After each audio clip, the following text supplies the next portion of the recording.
Bonjour, bonjour. Allez, je suis ravie de vous retrouver parce qu'on va démarrer un autre projet.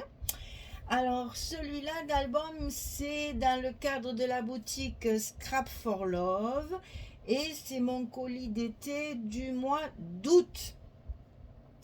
Alors, pour ce mois d'août, elle m'a envoyé une collection Papers for You et que je ne connaissais pas du tout. J'ai découvert ça sur sa boutique. Donc ça s'appelle Ancien Jardin, on va pas s'embêter à le dire en anglais, c'est tellement plus facile en français. Donc Ancien Jardin, c'est très, comment dire, ça fait un peu de jardin grec, vous savez, il y a des statues, il y a des colonnes, des choses comme ça, des nufs, et ça je l'ai pas mis parce que ça me plaisait pas, mais bon, une belle tête de lion, par contre ça c'est très très joli, vous voyez, il y a des petites têtes aussi comme ça de sculptures de personnages. Donc, moi, dans ma tête, je me suis dit, oh là là, on dirait la Grèce. Alors oui, c'est très très antique, ça fait très Grèce. Donc, ben, pour un voyage en Grèce, c'est vraiment parfait. Maintenant, si vous allez visiter Versailles, ben, on en trouve quand même un petit peu aussi des statues, des choses comme ça, n'est-ce pas? Je pense que dans toute visite de château, vous avez ce genre de statues et de colonnes. Et en même temps, c'est un papier très doux parce qu'il y a énormément de fleurs. C'est très fleuri, mais fleuri joliment, gentiment, avec des tons très très doux. Donc ça peut très bien faire aussi pour un jardin botanique parce que on a de très très beaux jardins en France à visiter. Et France et Outre-mer, parce qu'Outre-mer aussi, il y en a de très très beaux. Moi je me rappelle en Guadeloupe, il y a des jardins botaniques qui sont absolument magnifiques parce qu'évidemment, eux, ils ont le climat pour, bien sûr, ils sont privilégiés. Mais bon, c'est vrai que pour un joli jardin, une jolie visite de jardin, c'est parfait aussi. Et même, je me suis dit, pourquoi pas un musée, parce que quand on visite un musée, on a souvent des extérieurs. Et souvent, ben, je sais qu'à il y a le musée bleu, là, ce qu'on appelle le musée bleu. Il y a un très joli parc autour. Donc voilà, vous voyez, même dans les parcs aussi parisiens, hein, on trouve tout ça aussi. Hein, le jardin des Tuileries, tous ces parcs, le parc floral aussi, il y a beaucoup de très très belles choses aussi. Donc vous voyez que c'est un papier qui peut servir à beaucoup beaucoup d'événements. Et pourquoi pas, parce que je le trouve vraiment très fin, très joli. Pourquoi pas pour un mariage aussi, hein, parce que franchement, il est très agréable à travailler en plus. Et ouais, c'est très. Voilà, c'est doux, c'est de jolis tons, de très jolis pastels, de très jolies choses. Donc j'avais, tout ça pour dire, j'avais deux collections 30-30 comme celle-ci. Donc là, malheureusement, il n'y a ni le grammage, ni... il y a 10 pages, hein, 10 pages dans le pack. Et malheureusement, il n'y a pas le grammage. Donc, c'est pas très épais. Je pense que ça fait à peu près... ça doit faire du 200 grammes quand même. Hein, parce que c'est presque aussi épais que mon papier chocolat, là. Je pense que c'est entre 200 et 220. C'est dommage, il ne le marque pas. Et donc, il y a 10 feuilles dans chaque collection 30-30. Moi, j'avais deux collections 30-30. Et elle m'avait aussi mis dans mon colis, Audrey, merci au passage, euh, une collection 15-15. Alors là, c'est très bien parce que tous les papiers sont en double. Ce qui fait que comme ça, on peut les... Ben là aussi, je les avais en double parce que j'avais deux collections. Mais sur une collection 15-15, vous avez les papiers en double. Donc, vous pouvez les utiliser une fois d'un côté, une fois de l'autre. Moi, je m'en suis beaucoup servi pour faire les cartes 16-11. Essentiellement pour faire ça, sinon il y en a un petit peu aussi dans les pages. Donc voilà, une collection 15-15, deux collections 30-30. Et alors, chose incroyable, il existe dans cette collection Papers for You des papiers Canva. Alors le problème, c'est qu'évidemment, après toutes les découpes, il m'en reste qu'une seule feuille. Alors là, elles ne sont pas recto verso. Je l'ai gardé parce que j'aime beaucoup ça fait toile en fait. Hein. Ça s'appelle Canva. Hein, voilà, c'est écrit là. Kit papel entelado. Je suis allée chercher la traduction, c'est papier Canva. C'est du tissu en fait, ça se déchire pas, c'est impressionnant, c'est très costaud, c'est tissé en fait, ça fait vraiment tissu. Alors c'est un papier bien sûr, alors, je sais pas trop comment, c'est du papier canevas, et comme sur les toiles de peintre, là vous verrez rien du tout avec mes lumières là. J'arrive pas à trouver une lampe avec une grosse lumière blanche. Je trouve pas ça. Et qui pourrait me faire une grosse luminosité pour que vous y voyez bien. Eh ben, moi, mes lumières, elles décolorent tout. Tout est jaune. Voilà. Et ça m'énerve. Là, c'est un pastel avec un peu des écritures, des tamponnages d'écriture. Vous avez toujours le rappel des statues et du feuillage et des petites fleurs dans les couleurs de la collection. Et donc, dans ce bloc, c'est des 30-30 aussi, il y a 8 papiers différents, dont un tout blanc. Alors celui-là, je l'ai gardé, hein, parce que on va certainement faire une page justement 30-30. J'aime bien faire ça de temps en temps pour mettre des photos récentes que je mets dans mon atelier. J'adore faire les 30-30. Mais j'en fais pas beaucoup parce qu'après, on ne sait pas où les mettre, où les ranger. Je sais qu'il existe des grands classeurs, mais j'en fais pas assez pour dire d'acheter un gros classeur comme ça. Mais bon, j'en ai autour de moi avec les photos de mes enfants, de mes petits-enfants évidemment. Et donc voilà, j'ai gardé celle-ci. J'ai sauvé celle-ci, on va dire, et j'ai gardé la toute blanche parce que justement, ça va me permettre de travailler la peinture, des pchit-pchit, machin, etc. Donc, je pense que les pchit-pchit, hein, vous savez ce que c'est les pchit-pchit? C'est les encres en spray. Ça, c'est encore ma façon à moi. Voilà. Donc ça, il y a 8 papiers dedans, tous différents, mais ce n'est pas recto verso. Hein? Donc vous avez vu, les designs ils sont là, vous les verrez dans l'album. Mais c'est un papier très intéressant parce que ça se déchire pas du tout. Je vais d'ailleurs être embêtée parce que moi je voudrais le déchirer pour pouvoir le travailler sur mon fond blanc. On va voir ce que ça donne en faisant le 30-30. Et donc là, c'est un papier qui se travaille très facilement, qui se colle très facilement. Je m'en suis servi pour ma couverture. Je ne vous la montre pas comme toujours parce qu'elle est déjà terminée et je ne veux pas que vous voyez ce que j'ai fait. Ça, c'est le dévoilement de la fin. Voilà, donc 2 collections 30-30, une collection 15-15 et la collection 30-30 canevas. Avec ça, j'ai fait un album pas très grand, mais très fourni. Les pages sont assez volumineuses, enfin il y a beaucoup de place de photos. Je crois que j'ai compté une quarantaine de photos à l'intérieur. Donc vous voyez que c'est quelque chose de pas très très grand, mais costaud, petit mais costaud, comme les bonbons. C'était les bonbons, ça, on disait ça. On ne rappelle plus maintenant. Petit mais costaud. Ouais, c'était les bonbons qui en disaient ça, je crois, sur une publicité. Enfin bon, ça fout. Et donc, je vous ai préparé donc la couverture, comme toujours, et je vous mets en bas, dans la description, sous la vidéo, le lien pour la vidéo spéciale couverture, où je détaille justement comment je fais mes couvertures, comment je fais le double accordéon, etc. Parce que je ne veux pas le refaire à chaque fois, c'est trop long, et on n'a pas le temps. Voilà. Vous avez le lien, c'est la même chose. Il n'y a que les dimensions qui changent que je vous donne maintenant, mais sinon, la construction est totalement identique. Alors, pour la couverture, ici et ici, on a 18 cm sur 22. Et ça, bien sûr, il faut le faire 2 fois. 18 sur 22. Pour la tranche, ici au milieu, 22 sur 8. C'est toujours pareil, moi je fais beaucoup de 8. Hein. Je dis ça que le suivant est que 6, mais c'est un folio, c'est pas pareil. Bref, quand j'ai un double accordéon, je fais pratiquement toujours du 8. Ensuite, pour le papier extérieur, pour recouvrir tout notre cartonnette, il faut 52 sur 28. 52 sur 28. Pour le papier intérieur, c'est-à-dire celui-ci qui recouvre l'intérieur de la cartonnette, 17,7 sur 21,7. Et ça, on le fait 2 fois, bien sûr, puisqu'on a 2 couvertures. Pour l'accordéon, 21 cm sur 41. Et pour nos blocs, Il faut faire 44 cm sur 16, parce que nos pages feront 16 de largeur. Et sur le côté 44, on va plier à 21 et à 42. Il nous restera les 2 cm de languette pour fermer nos blocs.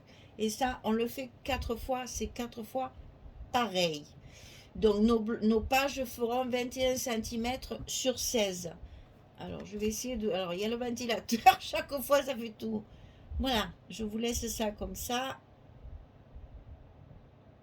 Voilà, pour faire un petit arrêt sur image. Alors, suite à beaucoup de questions, j'ai même compté combien j'ai pris de feuilles chocolat, combien j'ai utilisé de scotch rouge, de scotch blanc et mes feuilles unies dont je me sers pour faire mes photos. Donc j'ai tout compté, je vous mettrai tout ça en description sous la vidéo. Alors, une fois que votre couverture est terminée, on va bien entendu habiller la couverture intérieure. Donc je vous en ai fait une pour vous montrer ce qu'on va faire et on va faire l'autre, c'est identique, hein, c'est la même chose des deux côtés. Donc ici c'est fermé par un petit ruban et un petit tag.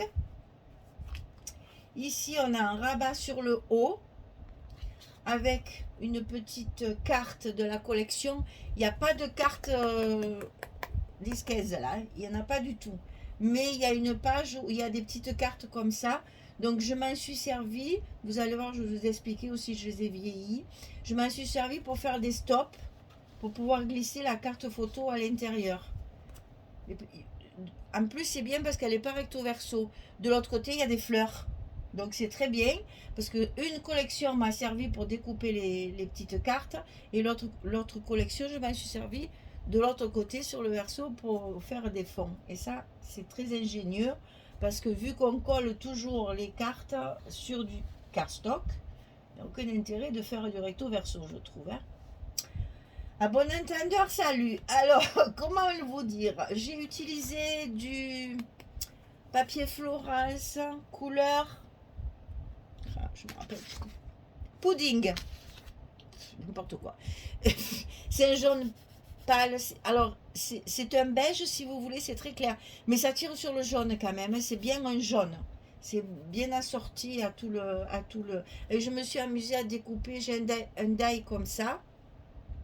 Je me suis amusée à découper le nombre de photos de l'album, avec les chutes, plutôt que de jeter les papiers.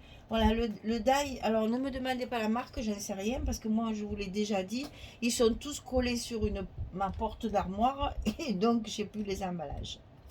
Donc, c'est vieux, c'est très vieux, il y a très longtemps. Voilà, c'est un die en 3 parties, donc évidemment, on peut le faire, comme ça sert d'embellissement, on le fait de plusieurs couleurs, pour que ça fasse plus joli bien sûr, hein. Mais là comme c'est appelé à être recouvert, je ne me suis pas cassée, hein. J'ai pris ce qui tombait du die et j'ai tout recollé ensemble, mais ça se voit quand même, ça fait bien la démarcation. Voilà, donc le papier Florence couleur pudding et un die. Au lieu de faire des tampons, j'ai fait des collages. Donc je récapépète, une carte ici. Ensuite, ça s'ouvre des deux côtés avec mes feuilles 15-15 justement. Hein.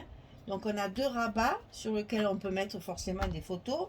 Et ici, dans le fond, un papier de fond, encore une petite étiquette. Et de nouveau, une carte avec le... Alors là, par contre, ça, c'est du canevas. C'est fait avec le canevas, c'est bien tissé. Je sais pas si vous le verrez à la caméra, mais c'est trop beau parce que ça fait un effet tissu. C'est vraiment très très joli. J'avais jamais travaillé ça et je trouve ça très bien. Alors ce papier, au départ, j'ai dit aïe aïe aïe aïe aïe aïe aïe. Il me plaisait parce qu'il est très shabby, donc forcément je me suis éclatée. Mais je me suis dit, mon Dieu, mais comment on va faire pour travailler toutes ces statues et toutes ces images? Eh bien, ça y est, c'est fait. On y est arrivé. Alors, dans un premier temps, on colle la partie ici qui se rabat en fait pour faire la fermeture et notre tag pour la fermeture. Donc, alors, ici, ça fait 23,5 sur 17. Et sur le côté 23,5, on va plier à 21 et à 21,5 pour faire un petit gousset d'un demi-centimètre. Et ceci, comme ça fait 17 et qu'ici on a 17,7, il va falloir le centrer. Mais alors le centrer, vous voyez ce que je veux dire, hein? Vous cassez pas la tête à mesurer pour 3 mm de chaque côté, hein. On fait ça à l'œil, comme on dit. Un petit 3 mm d'un côté. Et c'est centré, hein, 3 mm et demi, 3 mm. Voilà. Donc ici, vous avez le rabat du haut. Attention, il y a encore un sens de collage. Alors, au fond de ma page, j'ai choisi ce papier-là. Ah, j'ai oublié ça. Alors, la fermeture, oh là là, n'oublions pas la fermeture parce que sinon, on ne pourra pas fermer. Donc là, le milieu, ici, un petit repère et on colle notre tag.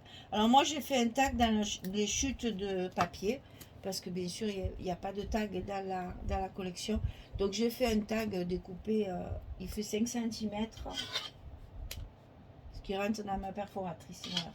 5 cm, j'ai perforé avec une perforatrice. J'ai mis un petit œillet parce que c'est appelé à être tiré. Je voulais pas que ça se déchire, donc j'ai renforcé avec un œillet quand même, hein. Donc ici, je colle mon petit tag de fermeture que j'ai recouvert partout parce que je savais pas du tout comment j'allais le positionner. Donc c'est pas la peine de le recouvrir partout parce qu'on en cache un bout. Mais bon, c'est pas grave. J'allais pas tout décoller pour si peu. Donc ici, ce papier-là, avant de le coller, on va coller nos rabats dessous, comme ceci. Donc on va en mettre un en bas et un en haut.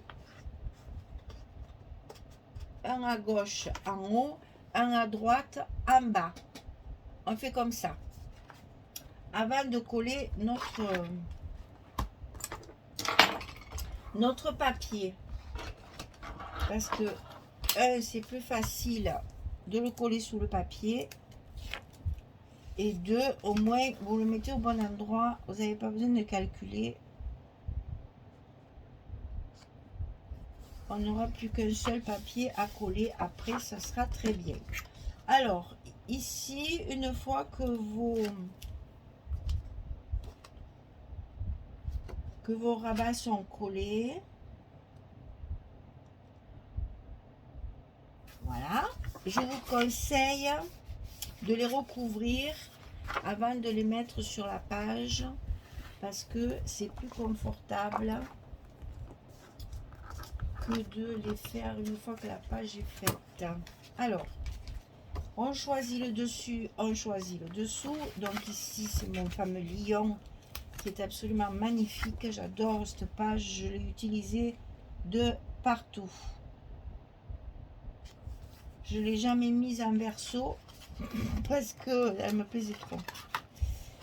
Alors, il faut savoir que le lion, l'animal, c'est l'emblème de la ville d'Arles. Donc, comme je suis née à Arles et que je suis arlésienne, j'habite Tarascon parce que la vie a fait que j'habite Tarascon, mais mon cœur, il est resté sur Arles. Donc, je suis arlésienne. Et l'emblème d'Arles, c'est le lion d'Arles. Avant, d'ailleurs, il y avait des magasins qui s'appelaient comme ça. C'était des supérettes avant qu'il existe nos grandes surfaces. Je vous parle d'un temps, hein, comme disait l'autre. Quand on avait les petites épices. En fait, le lion d'or, mais c'était même pas des petites épiceries, c'était des grandes surfaces pour une petite épicerie. C'était comme les Monoprix maintenant, en fait. Et ça s'appelait le lion d'or parce que c'était des magasins qui avaient été créés sur Arles, l'emblème de la ville. Ah ben oui, je vous parle de quelque chose là que même ma fille, je crois qu'elle ne le sait pas, ça. Comme quoi, il y a les souvenirs qui remontent. Au plus on vieillit, je trouve, au plus on a des souvenirs qui remontent comme ça, parce que ben, jeune, on s'en fout en fait. On vit un peu au jour le jour et puis on ne se rappelle pas de notre enfance parce qu'on n'a pas mis. Mais après, c'est vrai qu'il y a des petites choses comme ça qui reviennent. Et c'est bien agréable. Alors, on n'en a plus qu'une à coller. J'espère que j'ai pas fait de bêtises en blagouillant là. Alors, je vais vous expliquer aussi les petites cartes là de la collection que j'ai découpées pour faire mes stops. Je les ai vieillis. Alors, comment j'ai fait pour les vieillir? C'est très simple. Est-ce que c'est là? Je préfère mettre celle-là, là, peut-être. Donc, je vais prendre celle-ci. Voilà. Pour les vieillir, ici au bord, j'utilise ça. Alors, vous ne le trouverez plus parce que ça fait longtemps que je l'ai acheté. Mais il existe le même style chez Tim Holtz. Ce sont des petits ronds comme ceci. Écru, c'est gris ou écru, avec des encoches rouges. Vous verrez, c'est facile. Ça s'appelle...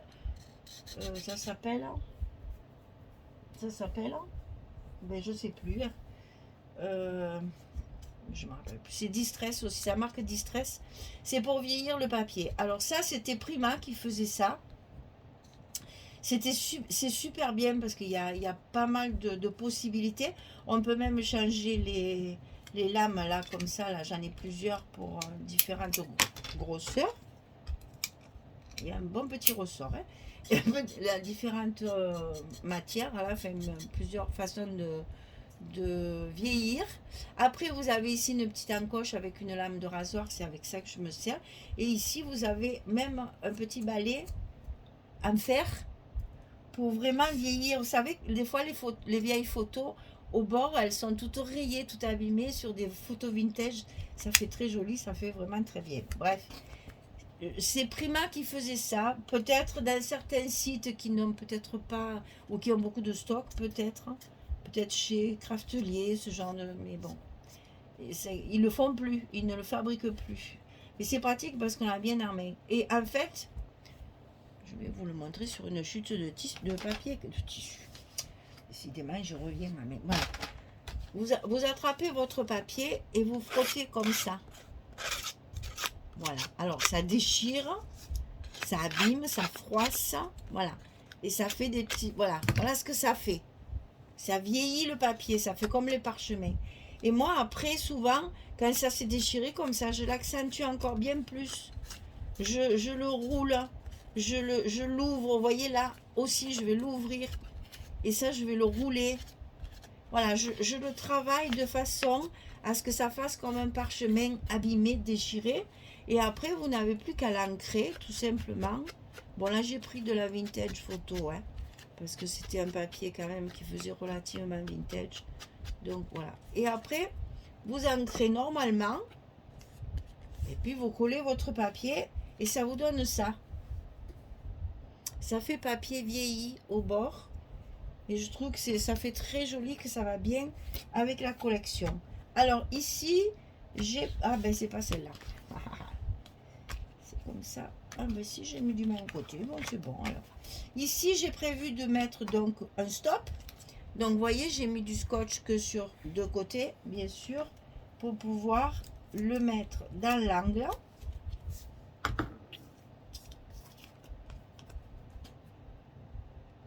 Le coller. Et c'est ici que je vais glisser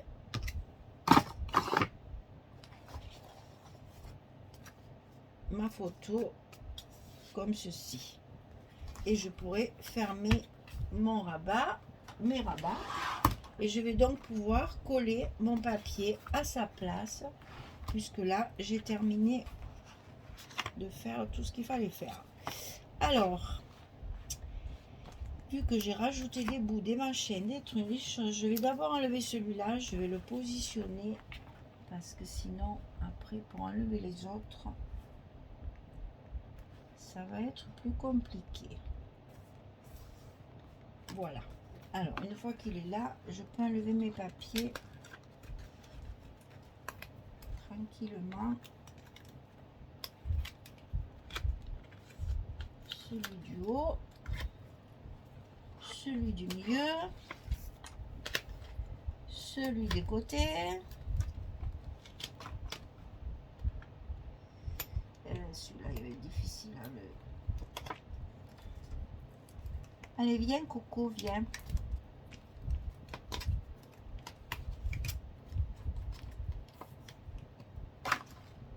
Voilà. Je reconnais, c'est pas très facile, mais ça peut pas être toujours facile, sinon c'est pas rigolo, hein. Il faut avoir un peu de difficulté. Alors, bien sûr, on passe bien son plioir partout, y compris au milieu, puisque j'ai mis du scotch au milieu. Et c'est surtout penser à vos coins. Voilà, donc ça, c'est bon. Maintenant, on n'a plus qu'à faire celle-ci. Ben, je continue tant qu'à faire, hein.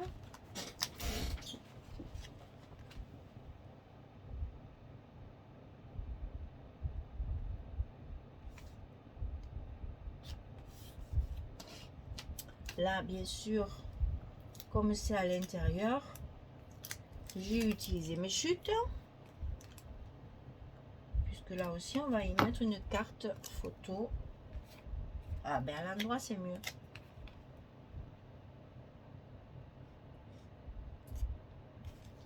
Et quand vous faites des ajouts, ça aussi, je l'ai déjà dit, vous laissez un petit espace. C'est plus joli. On va coller la petite étiquette. Voilà. On met la carte à l'intérieur. Là, c'est fait. Alors, sur le dessus, il va falloir penser à mettre le petit rond comme ceci avec le brad pour attacher notre ruban. Alors, qu'est-ce que j'ai fait? Ben, bien sûr, j'ai pris mon milieu ici, hein, pour mettre mon petit repère. Ensuite, ben, j'ai positionné mon papier sur la page et j'ai mis oh, pas mis beaucoup, j'ai pas voulu trop mettre. Alors, je sais pas combien il y a, mais mon trou, il est à 4 cm du haut du... Il y a 4 cm entre le brad et le haut du tag. Et c'est surtout ce que j'avais voulu vous dire surtout, c'est que quand je mets un brad comme ça sur du papier, derrière je mets un bout de scotch pour éviter que les petites ailettes que j'ai dépliées pour que ça tienne viennent me déchirer mon papier, aussi bien celui-ci que celui-ci. Et là, je laisse ma protection, je ne l'enlève pas. Comme ça, c'est bien épais et ça me protège bien mon papier et mon brad est bien maintenu. Il ne partira pas. À force de mettre le ruban, là, il peut éventuellement se détacher. Et si on met un bout de scotch, eh bien, ça le solidifie. Et comme ça, il ne bouge plus. Mais je vous dis, là, je laisse la protection, la pellicule blanche, parce que ça me fait quand même une épaisseur supplémentaire pour protéger mon papier. Voilà, vous voyez, la page, elle est terminée. J'ai fait des couvertures bien fournies. J'avais beaucoup de papier. J'ai fait un petit format. Donc, ça me permettait de faire justement de jolies couvertures. Voilà. N'oubliez pas aussi de recouvrir l'intérieur ici. Donc, moi, je recouvre l'espace de 2 cm ici, mais aussi les centimètres de chaque côté ici, puisque mon bloc va s'arrêter avant. Comme ça, tout est recouvert partout. Et ça fait, c'est plus joli, ça fait un ensemble mieux. Comment dire? Ben, propre, soigné. Voilà, soigné. Voilà, notre couverture, elle est terminée. Enfin, il faut faire à l'extérieur, bien sûr. Donc, sur l'extérieur, qu'est-ce que j'ai travaillé rien qu'avec le canevas. Bon, là, vous voyez bien, il y a des perles qui dépassent. Donc, ça, je ne peux pas le cacher. Donc, j'ai mis des perles et de la dentelle. Je vais voir après si je complète avec des... Pour l'instant, il n'y a que ça. Il n'y a rien d'autre. Je regarde, mais il faudrait peut-être, je ne sais pas, un petit bouquet de fleurs. Il me reste des petites étiquettes. Pardon. Donc, peut-être je ferai un petit quelque chose avec les étiquettes. Voilà. Et bien là, l'air de rien, on a déjà bien bossé, hein, parce que là, c'est un... Ah oui, c'est bien aussi de le coller, hein, c'est mieux, en général, quand on met du scotch. C'est pour coller le papier. Ah mon Dieu, mais heureusement que je l'ai ouvert. Ah, je l'aurais vu après, mais bon, ça marque mal, ça quand même, enfin. Et oui, je voulais coller mon petit bout à côté, du coup, j'ai oublié de coller mon papier. Oh, mais c'est pas grave, voilà, c'est fait. Donc là, l'air de rien, disais-je, hein, on a la possibilité de mettre 2 photos. Bon, c'est toujours, moi je vous le dis chaque fois, hein, ici aussi, vous avez la place largement. Hein. Donc moi, je ne compte en fait que mes espaces photos. Après, vous pouvez toujours en rajouter. Hein. Il y a toujours de la place. Alors, 2, 3, 4, 5, 6. Allez, 6 à 10 photos, hein, parce qu'on peut rajouter 1, 2, 3, 4. Donc 6 à 10 photos sur la même page. Vous voyez que déjà pour un album de 16 cm, on peut déjà faire pas mal. Il y a déjà 20 photos là. Voilà. Mais je suis contente parce que ce papier m'a un peu stressée au début. Je me suis dit, aïe, aïe, aïe, aïe, aïe, aïe, aïe. Est-ce que je vais arriver à le travailler? Parce que moi, quand je vois un papier comme ça, je me dis, oulala, les découpes, les machins, les trucs. Et puis finalement, ça se passe bien parce qu'il y a beaucoup de fleurs et de feuillages. Donc j'ai pu travailler un petit peu comme ça. Voilà. Donc ici, j'ai travaillé sur la page. Là, c'est un peu en travers, j'aime bien. C'est toujours, hein, toujours les 15-15 avec les statues et tout ça. Donc voilà. Très chouette finalement ce papier. Très très chouette. J'ai eu peur quand je l'ai reçu. Je dis, oh mon Dieu, qu'est-ce que je vais faire avec ça? Eh bien, vous allez voir que l'album sera finalement très très joli et très printanier. Hein. On peut même en faire un album printemps aussi. Hein. Vraiment très doux et très joli. Voilà. Merci, merci Scrap for Love. N'hésitez pas à aller sur la boutique pour aller voir. Elle a rentré plein de choses, des breloques, des rubans, des... Voilà, il y a plein de trucs nouveaux. Allez voir, allez voir, allez voir, ça vaut le coup. Elle monte sa boutique, mais d'art. Hein. Oh, elle a pas mal de nouveautés déjà. Voilà, eh bien écoutez, je vous fais de gros bisous, je vous remercie beaucoup, je vous souhaite une belle journée ou une bonne soirée pour les autres et je vous dis à très vite pour commencer nos blocs. Au revoir tout le monde, merci beaucoup.